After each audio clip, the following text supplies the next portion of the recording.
From Pacifica, this is Democracy Now! My name is Nikki Giovanni.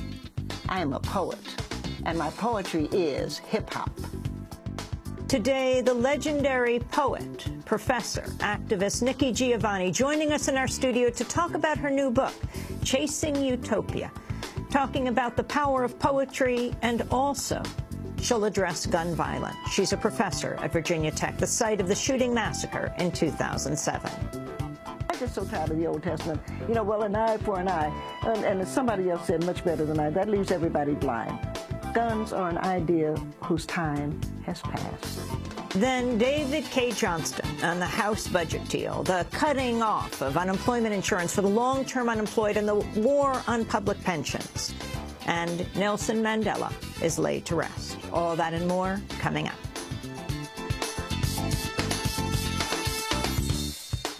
Welcome to Democracy Now!, democracynow.org, The War and Peace Report. I'm Amy Goodman. Nelson Mandela was laid to rest Sunday as South Africa bid farewell to the leader of its long walk to freedom. Mandela was buried in his home village of Kunu 10 days after his death at the age of 95. South African President Jacob Zuma said Mandela's struggle for justice will carry forward. Whilst the long walk to freedom has ended in the physical sense, our own journey continues. We have to continue building the type of society you worked tirelessly to construct. We have to take your legacy forward. In doing so, we'll continue drawing lessons from your very rich and extraordinary life. Over 100,000 people visited Nelson Mandela's coffin as it lay in state, leading up to the funeral. At least 125 people were reportedly killed on Sunday when Syrian government warplanes bombed rebel areas in the northern city of Aleppo. The Syrian Observatory for Human Rights says the dead included 28 children. The attack comes just over a month before peace talks between the two sides are set for Geneva. Saturday marked the one-year anniversary of the massacre at Newtown, Connecticut's Sandy Hook Elementary School that killed 6 educators and 20 first-graders. Newtown residents held quiet remembrances after asking the news media for privacy. In his weekly address, President Obama said only political mobilization from concerned Americans can bring about stricter gun control. We have to do more to keep dangerous people from getting their hands on a gun so easily. We have to do more to heal troubled minds. We have to do everything we can to protect our children from harm and make them feel loved and valued and cared for. And as we do, we can't lose sight of the fact that real change won't come from Washington. It'll come the way it's always come, from you, from the American people. On the eve of the Newtown anniversary, a teenage gunman left a fellow student in critical condition before taking his own life at a high school in Colorado. Police say the shooter, Carl Pearson, entered Centennial's Arapahoe High School heavily armed with the intent of harming a teacher who disciplined him earlier in the year. He was armed with a shotgun. The individual also had a bandolera of multiple rounds of shotgun ammunition strapped across his body. And he was also armed with a machete, a very large knife. The individual also carried a backpack with him as he entered the school. We now know, as a result of our investigation, that inside that backpack were 3 incendiary devices. The victim, 17-year-old student Claire Davis, was shot in the head and remains in critical condition. The shooting took place just 8 miles from Columbine High School, where 2 students killed 13 classmates and staff before taking their own lives in 1999. At least 10,000 Palestinians were displaced over the weekend after a rare winter storm caused massive flooding. United Nations spokesperson Chris Guinness said the recovery effort was further hindered by the long-running Israeli blockade.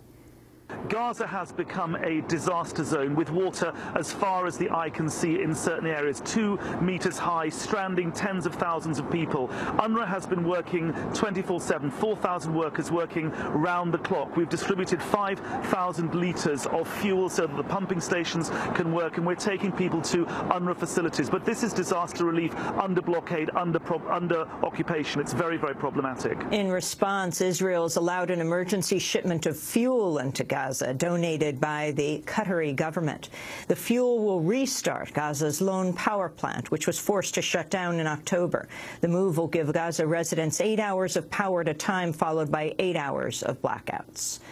Former Chilean President Michelle Bachelet has won a return to office in a second round of presidential elections. Bachelet defeated her right-wing challenger in Sunday's runoff with 62% of the vote. The victory in this round isn't one person. It's a collective dream that triumphs. It's your voices that we heard throughout all of Chile during these months that has won. It's the voice of the citizens who have marched in the streets for years, expressing their demands with courage, and who have set ambitions and a path for our country. Michelle Bachelet served from 2006 to 2010 as Chile's first female president. She ran this time on a platform of tackling income inequality and reforming a constitution dating back to the regime of General Augusto Pinochet, when she herself was a political prisoner, as was her mother and her father. Her campaign pledges include a hike in corporate taxes from 20 to 25% and the eventual transition to free higher education. Bachelet will take office in March.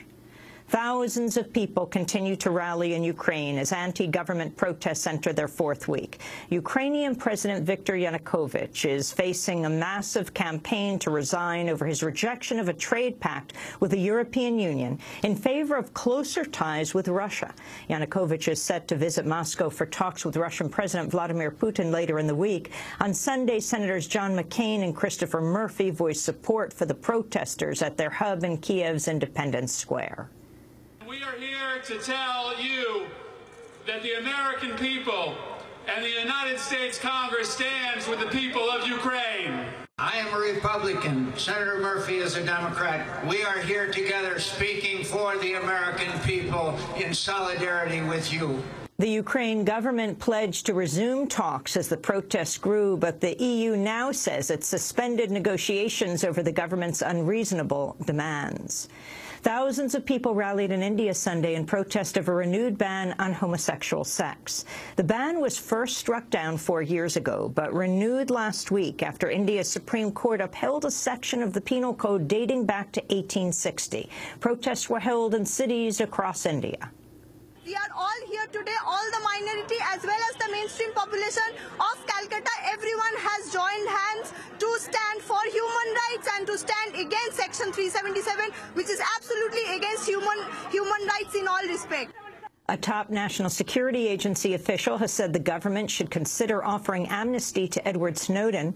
Rick Leggett told CBS News amnesty could perhaps be granted if Snowden were to return all the documents he obtained. Given the potential damage to national security, what would your thought on making a deal be? So my personal view is, yes, it's worth having a conversation about. I would need assurances that the remainder of the data could be secured, and my bar for those assurances would be very high. It would be more than just an assertion on his part. Is that a unanimous feeling? It's not unanimous. Leggett is heading the NSA's task force into Snowden's leaks. In the same segment, however, Leggett's superior, NSA Chief Keith Alexander, said he opposes amnesty for Snowden.